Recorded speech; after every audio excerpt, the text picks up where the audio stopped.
Hello and welcome to the training log for the week of April 17th, 2023. My shoulder continues to recover at a very good pace. I'm not entirely sure what is normal for a shoulder dislocation recovery, but I'm guessing this is far in advance of the average. This is from last Sunday. I decided to finally see what I could do on a full bench press, and the first thing I did was work up to sets of 10 with 2 plates, which is pretty dang good in my opinion.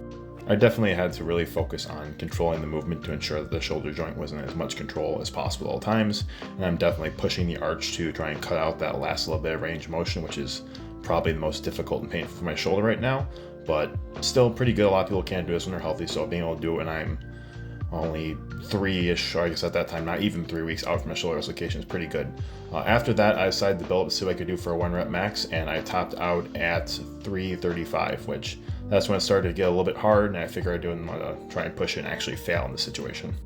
But as I basically expected, incline and/or overhead pressing is still going to be the roughest to get back. Overhead specifically, I can't really do any significant loads with like a barbell overhead press. This incline pressing at just 30 degrees is already substantially more difficult and farther behind my healthy numbers than the flat bench pressing. So this is just one plate with a pad to cut the last little bit of range of motion, because that deepest part is where the joint is at the most compromised position. So I just banged out sets of 20 with lightweight just to get things moving, to try and re-strengthen the area, but not pressing big numbers because I don't want to damage anything if there's any residual tearing left there. But while I have brought back in bilateral work with the weight being dictated by my right side, I am including some heavier unilateral work with my left side, just because there's no reason to have my healthy side be dictated by my weaker side. I'd rather keep one side strong. I think it's going to keep everything stronger overall.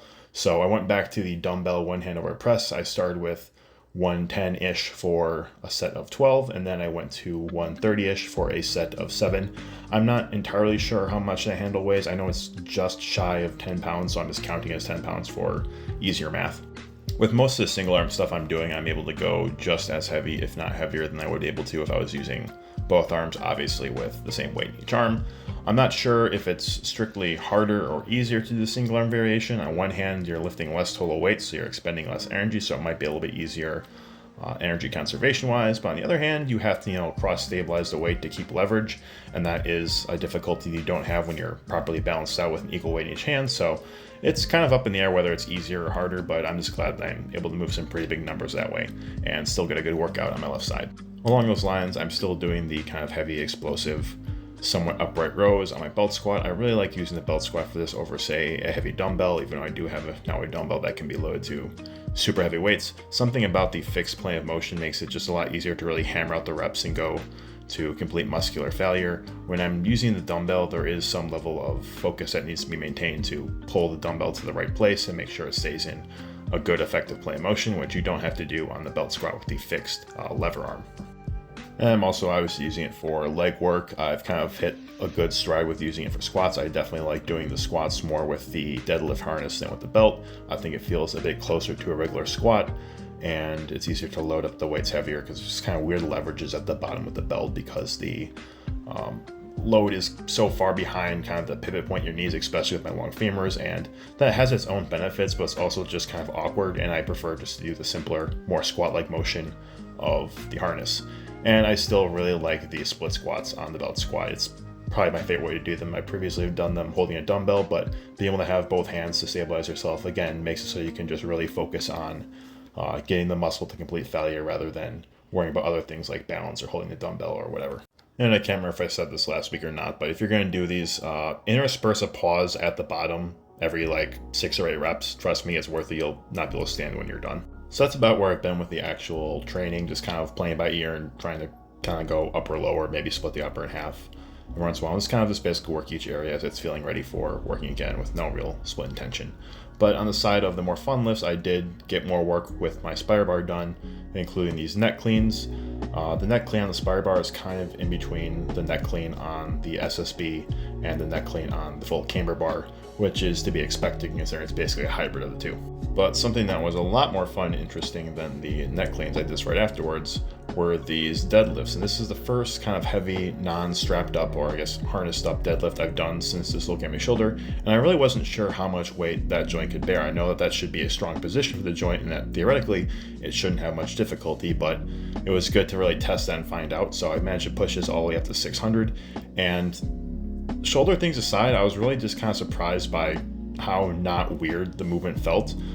The way that physics kind of work out, the load is effectively almost slightly behind you or like right in line with your legs. So it's almost kind of like using a trap bar, and it works out to be essentially a super deficit deadlift that you aren't A, worried about hitting your toes on, and B, you're not as limited by trying to get around your knees because the part you're grabbing is shunted out forward. So it's a way to get that full range of motion without some of the difficulties that are generally associated with it. So yes, it's a goofy lift, but I might bring it back or even suggest it just as a weird niche alternative to standard deficit deadlifts.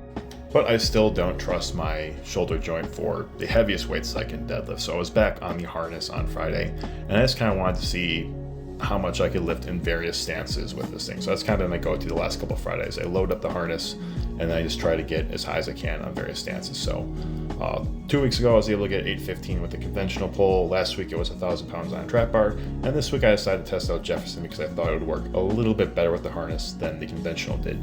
Now the harness is largely more difficult than just pulling. It's never truly balanced because those straps slide around a bit. You can see if they're tilting. It also sways a lot because you can't really control the bar sway because it's just essentially hanging on straps versus your arms, which have a little bit of input.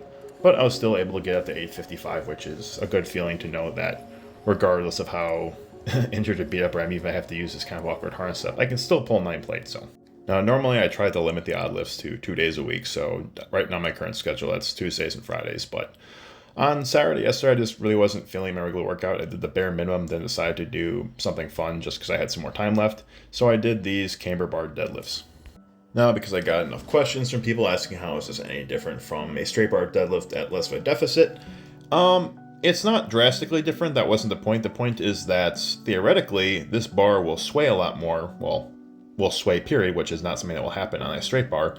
I didn't really experience this at this load, but I'm thinking that once my shoulder's better and I can pull a real full maximum from the standard height, that's going to be over 800 pounds, and that might sway a bit. But it, in theory, should sway at heavy weights. It also is thicker and harder to grip than a standard bar because that bar is about 1.5 inches wide compared to the inch-ish of most standard bars. It also is a non-rotating bar, so there is no need for hook grip or mixed grip, which is neat. I can just flat out overhand grip the bar and test grip strength without the weird grips I don't enjoy. Now this is 675 pounds, which is the new heaviest thing I've lifted with my shoulder post-dislocation, and the fact that I'm doing it from such a deficit means then, at least at the beginning, the shoulder is in a slightly more compromised position than it would be from a standard height pull or even an elevated pull, so I think that's a very good sign for my shoulder's healing and its ability to do full force deadlifts in the very near future. And that about wraps up for this week. Remember to like, subscribe, and smash that button, or don't. I'm not your supervisor. I don't really care.